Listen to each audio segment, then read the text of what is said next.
বৃহস্পতিবার করে যদি তুলসী গাছে এই জিনিসটা দিতে পারেন, সারা বছর ধরে আপনার গৃহে সুখ সমৃদ্ধি আসবে, সারা বছর আর্থিক শ্রীবৃদ্ধি ঘটবে এবং আপনার বাস্তু থেকে নেগেটিভিটি চিরতরে দূর হবে।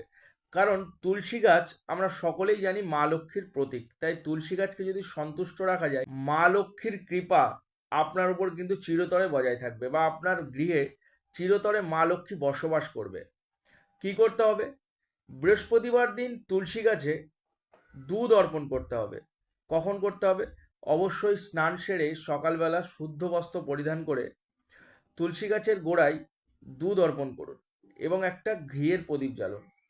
বৃহস্পতিবার দিন করতে পারেন এবং শুক্রবার দিন করতে পারেন, খুব ভালো উপকার পাবেন এবং সারা বছর ধরে মা লক্ষ্মীর কৃপা বজায় থাকবে এবং ভগবান শ্রী বিষ্ণুর কৃপা বজায় থাকবে। কারণ তুলসী গাছ বা তুলসী পাতা ভগবান বিষ্ণুর অত্যন্ত প্রিয়। তাই যখনই আপনি তুলসী গাছের সঠিক পরিচর্যা করবেন, আপনার উপর ভগবান বিষ্ণুর কৃপা লাভ হবে। করে দেখুন, খুব ভালো উপকার পাবেন।